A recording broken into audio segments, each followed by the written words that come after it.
Let's try that again, this time with feeling. Good morning! How's everybody today?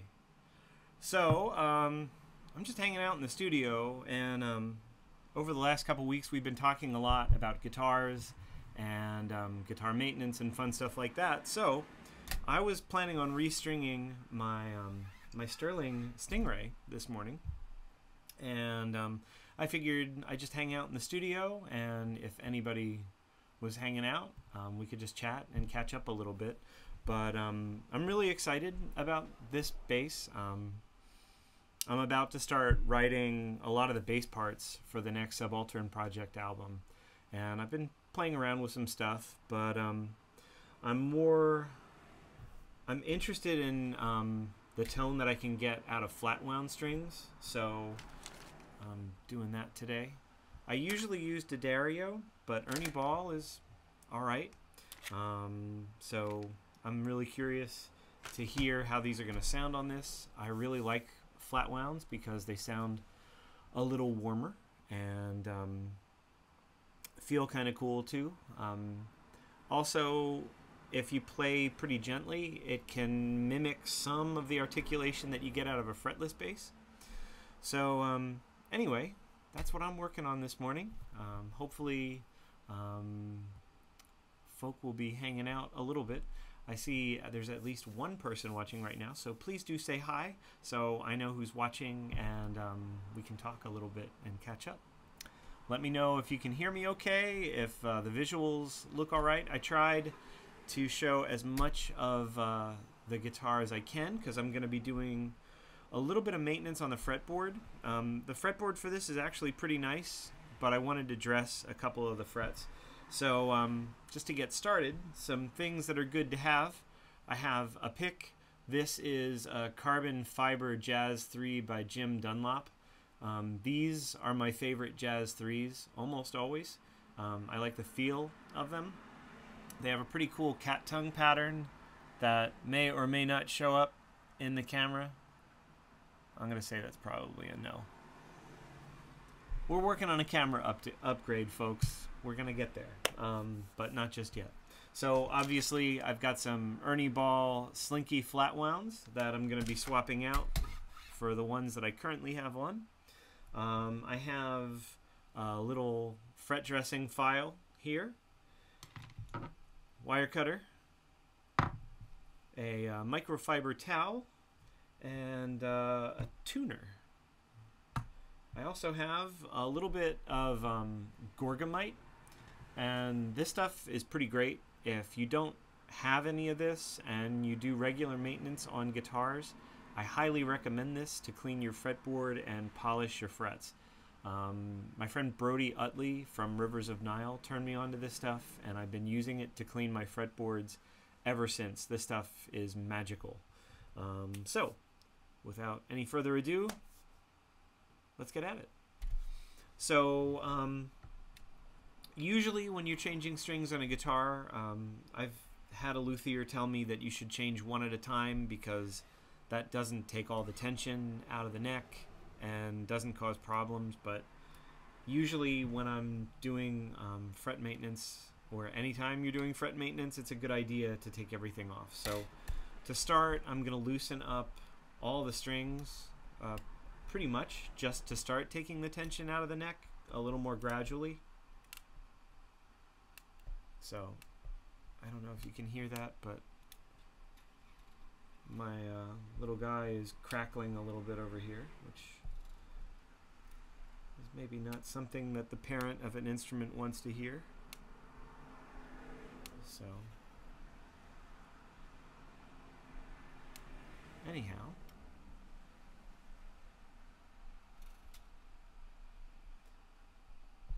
so now that I've taken a lot of the tension off all the strings individually, I'm going to start actually removing them. So I'm trying to keep them intact without cutting them.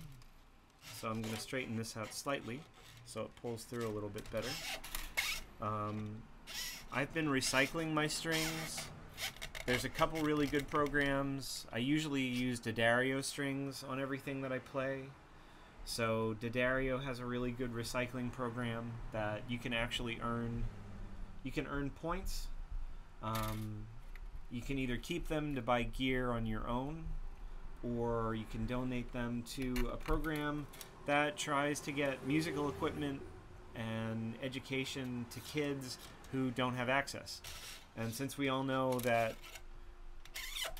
one of the last things to get established, or one of the first things to get cut in any education program, is the arts, I think it's a good idea to donate, because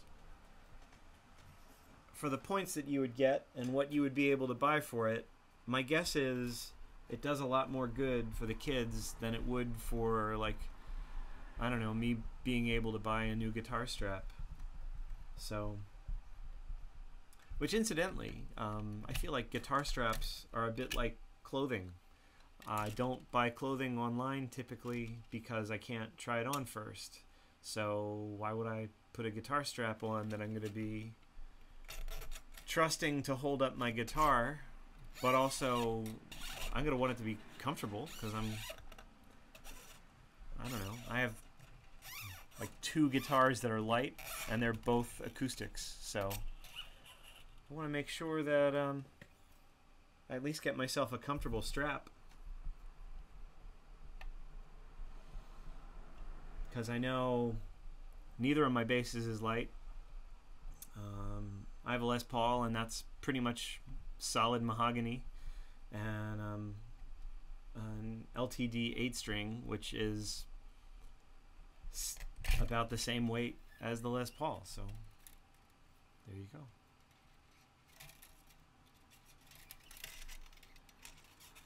Anyway, so now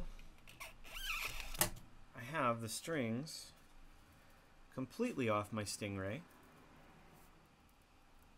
and I like to wrap the strings so that they don't take up any more room and they don't pop out of the box when I ship them to the recycling program.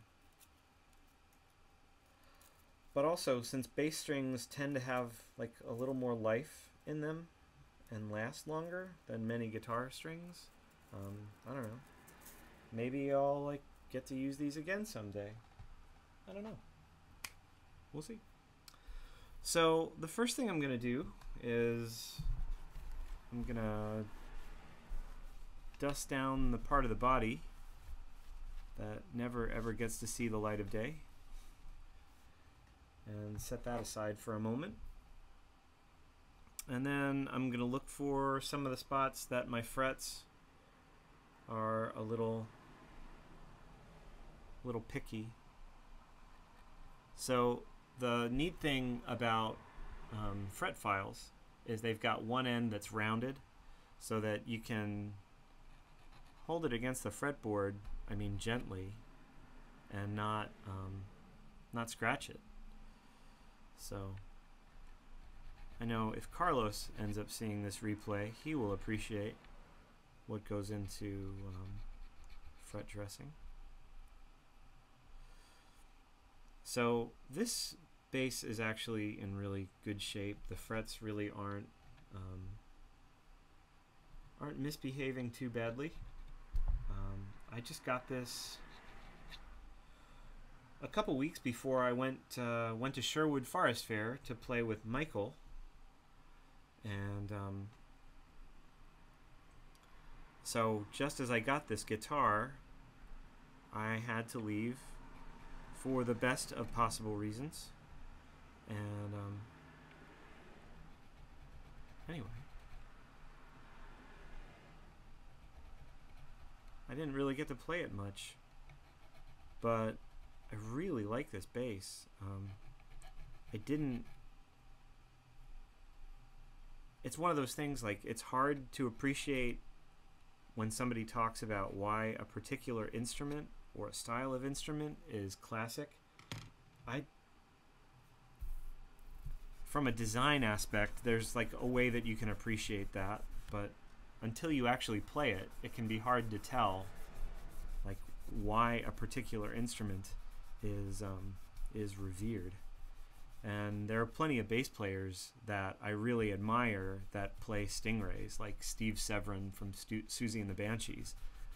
But I've never played one, and until I did,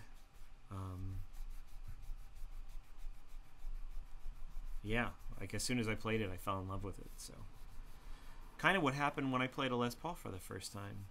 So what I'm doing now, I'm taking a square of my Gorgamite and I'm polishing my fretboard and also my frets. And you'll notice that I'm getting some tarnish up. And these frets look really good. I mean, they're silver. They're not yellowing or anything like that. And since it's a maple fretboard, I can see that I'm smearing a little of that tarnish around on it. I'm not worried. That's all going to come up when I wipe it down in a little bit. But I can feel there's a little bit of residue on the frets, even as I'm wiping it off. So the reason why I bought a Music Man Stingray without ever playing one was, like many musicians, I'm frequently on music websites looking at things, and Musician's Friend has really good deals pretty often. And this happened to be on clearance. I'm guessing it was, I don't know, maybe because it's yellow. I don't know. I don't know how many people feel about playing yellow instruments. Personally, I don't really have much of an issue. I mean, if I had my druthers, this thing would probably be purple and not yellow, but it was really cheap, and if I'm really bothered, it really wouldn't be that hard to sand down the body and paint it whatever I want to paint it. So that may happen, but for now, I'm happy with it being yellow. So anyhow, it feels pretty good to be able to get some of the gunk off the fretboard, especially since what I'm also doing with the Gorgamite is I'm polishing the actual fretboard itself and getting a little bit of like a protective coating into the wood. So it's got kind of like a waxy feel. And a lot of people, if you play a lot and you play the full range of your instrument, the natural oils in your fingers will actually help to protect the fretboard. But if you kind of stick in first position, or like, you know, like 8th fret or higher, like a lot of bass players tend to, you really need to pay attention to like closer to the body on the neck, on the higher frets, with polishing the board itself, because it dries out and that makes the instrument pretty unhappy. I see I'm shaking my camera. That's good stuff. Polish vigorously. So this is kind of the first pass with Gorgamite. I have another cleaner square that I'm going to go back around on. It's probably going to be a really long time before I polish this fretboard again, for the simple reason a lot of bass players that use their fingers and play flat wounds will run the flat wound strings for years. So like Danny Mo Morris, who's played with a lot of R&B and soul bands and is one of the instructors at Berklee College of Music, he's got sets of strings on a few of his basses that are over 20 years old. So, which, as somebody who's coming to the bass from guitar, that seems kind of nutty to me. Mainly because I'm usually pretty good about changing strings on my guitars regularly if I play them all the time. Although I'll admit I'm a little overdue changing the strings on my PRS Angelus that I usually play on Monday night. Because well, it's been a lot of rehearsing and a lot of running around, and the time that I would have been spending on instrument maintenance is much less than what it might have been. So I need to make some time for that. But anyway, I change my guitar strings pretty frequently. Probably once the season for Pennsylvania Renaissance Fair starts, I'm going to change my strings every other week. My actual group, Breath of Era, I think we only have one performance during the day, like one official performance, but I think I may be strolling the lanes at some point, either playing on my own or I'll have the rest of the group with me and we'll be playing some other stuff. And it looks like there's a really solid chance that at least for a little bit every day, like a couple songs here and there, we'll be jumping in with Michael and Volgamut and helping them out with a quiet set with a few songs. I don't have the schedule yet, so I have no idea what time of day that's going to be. But Michael and I have been really excited about being at the same fair again, and even though we're not officially on the books of performing with each other, it's always good. It's always good to play with Michael and the gang. I'm really excited. I'm really excited to be going back up to Sterling again next weekend. So Saturday, August 7th, after rehearsal at Pennsylvania Renaissance Fair wraps, I'm going to jump in the car and drive straight up to Oswego, New York, and hang out with my brothers in Volgamut for the rest of the weekend. And I'll be up all day Sunday, which I'm really excited because I get to see Clan Tinker again, and that's going to be their final weekend at Sterling. And Michael has very enthusiastically suggested I should be back up that weekend to see some of the plans that they have together. So I'm down for that. Volgamut and Clan Tinker have been sharing the Wildwood stage at Sterling for the last few weeks, and I think that's actually a really good pairing in a lot of ways. So I mean, it worked out when I was at Sterling last time and hanging out with Rebecca and Carlos and Jaden. Everybody, I mean, the four of us had a blast being able to watch Volgamut and then basically just hang out at the stage until Clan Tinker got on and performed, which was pretty great. So yeah, I mean, speak up in the comments, please. It'd be great to hear how everybody's doing.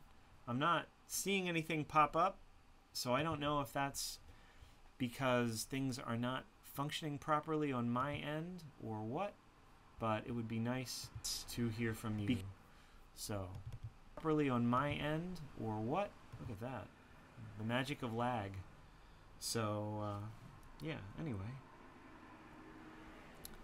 Do say hi. It'd be nice to catch up a little bit. I mean, I know I'm doing a little bit of work, but if you pop up in the comments, I will be happy to talk to a few of you. All of you, really. All right. So, at this point is when I'll usually grab the microfiber cloth and I'll wipe off the excess. There's kind of a residue that stays on the fretboard from the Gorgamite. So I do a final wipe down with that, with the microfiber, to make sure it's nice and smooth and there's not any lasting remnant that'll get on my fingers or anything like that, because who wants to have a bunch of solvents on their fingers while they're playing music? I mean, I don't. So,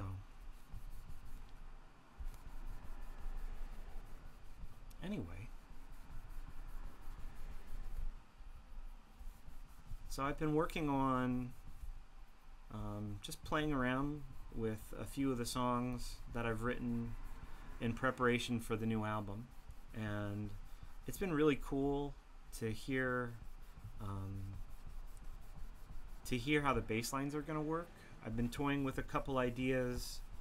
I wrote most of the last album, A Vision in Exile, on my 8-string, and I mean it was very much about, like, you know, that as the as kind of like the central rhythm guitar. But I'm thinking this time around I'm probably gonna take a lot of the acoustic parts that I've written so far, and gonna work on making the bass more front and center. So we'll see. Anyway, also important for guitar maintenance is a cup of coffee. I cannot recommend that enough. So this is the point where the new flat wound strings come out, and they even give you instructions for how to install them, which is, I love technical diagrams, and these are actually pretty cool. So I'm probably going to hang on to that and possibly use that in an upcoming collage or something. So here we are. Oh, these feel nice. So there's definitely, I mean, for me anyway, there's a tactile component of why I like flat wound strings. They feel really cool. So first step is stringing through, and I'm gonna take my wire cutter and just past the next machine head in line, I'm gonna cut off my excess, and then, oh, you can actually kind of see this. So I'm gonna tuck, there's a little hole in the middle of the machine head, and I'm actually going to put the end of my string in there and kind of get it started around the edge and just wind that. I'm putting a little bit of pressure, like holding onto the string at the nut, just so it tightens a little bit better. And I'm just gonna take out most of the slack and put a little bit of tension. I'm not gonna worry at this point about tuning. I just want to get the string kind of seated in place and get a little bit of tension in the neck again, and then off to the A string. So basically the same deal. I'll thread it through my bridge and move along. So I think from a production standpoint, what's probably going to happen with this particular stream is I am probably going to do a little bit of editing, since it looks like I don't have anybody commenting and letting me know what's up. So I'll probably edit it down a little bit so that it's more of a quick how to restring your bass and do some basic maintenance on it. Unless some people that I'm used to seeing on the streams wake up. I think since it's Sunday, a lot of folk are probably sleeping in a little bit. I don't blame them. Here in south central Pennsylvania, it's raining lightly, which is kind of great weather for sleeping, I think. So,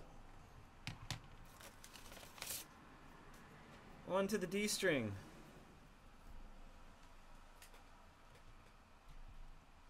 So, I always enjoy putting new strings on a guitar. I feel like it's pretty meditative. So I have no more machine heads on this side of the neck, and you can't see what I'm doing right now, but I'm using the space between the final machine head on the top side. Can I move this? The final machine head on the top side and the top of the neck. You can see there's a pretty big gap. So I'm actually going to use that as a marker, and I'm going to cut the string about, I don't know, 3/4 of an inch past that, past the top of the neck. And then wind up.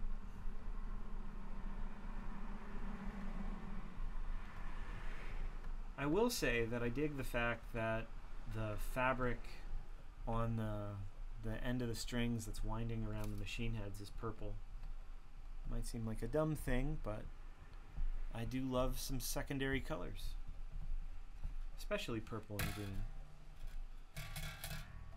All right.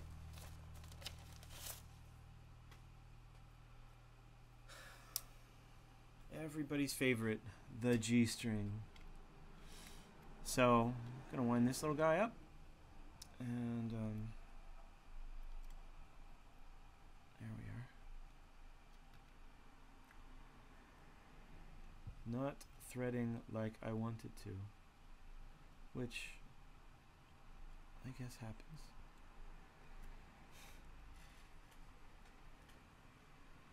So there we go.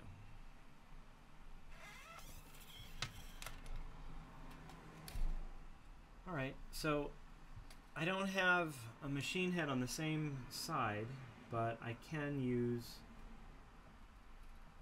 the ones that are on the opposite side of the neck.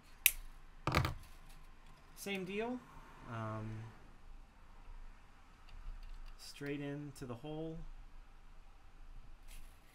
So it's got a little bit of an anchor, and then begin winding operations. So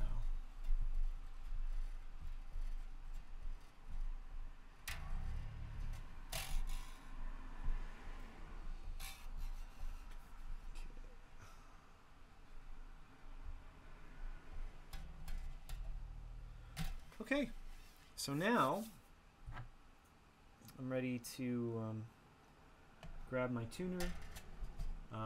This is a Fishman that I actually got a couple, I guess, well, it's almost a couple months ago now.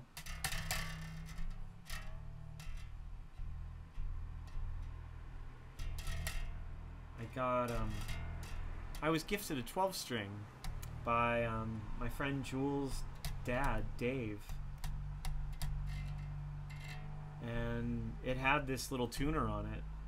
It's the FT2.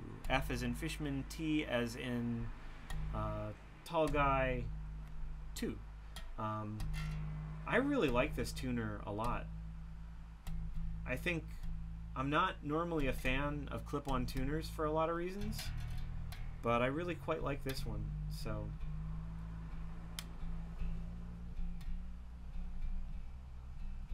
So right now I'm just basically getting all the strings tuned up. I'm not going too crazy, because what's going to happen, I'm going to need to do it all over again, because all the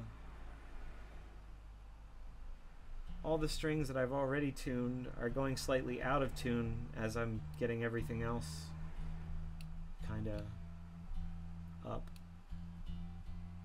And I'm not going super fast with the tuning here, mainly because I'm trying to give the strings, or the neck rather, a minute to get used to having more tension being put on it. Okay.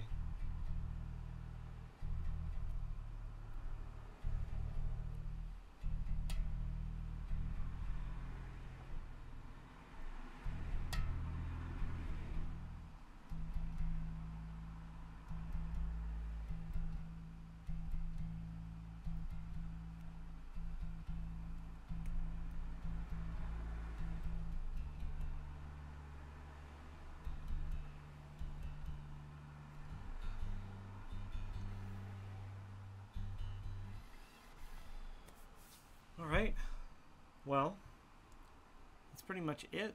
So now I'm all tuned up, and I've got a nice new set of strings on my Music Man bass. So I think probably what I'm going to do now, I'm probably going to sign off, and then probably spend a little bit of time looping some of the chord progressions that I have for some of the songs that I'm working on now, and working a little bit on feeling out my new strings, breaking those in a little bit, and spending a little bit of time on some writing. So I have a couple ideas for live streams coming up,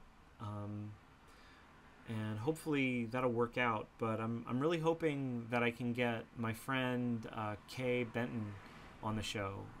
Kay is a really incredible drummer, a really good improviser, and he's played with Subaltern Project in like the before times of COVID, when Subaltern Project was a band and actually getting out and gigging. So I'm kind of hoping I can get him in the studio on a Monday night, and maybe I'll play bass instead of rhythm guitar for a change, and maybe he and I will just have a little bit of fun doing that.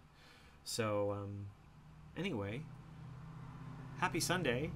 I will be back on tomorrow night for my usual music live stream. Tomorrow night is going to be a solo acoustic thing. There's nobody currently planned to be in the studio as a guest, so there are a couple songs that I haven't played in a little while that I'm planning on getting back on. It's kind of nice looking through the last few weeks of set lists and trying to figure out a way to make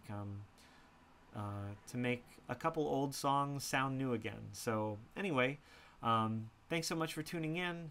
See you tomorrow night right here on the Subaltern Twitch channel. I am Jeremy Grafe. Love you all. See you tomorrow night at 8 p.m. Eastern.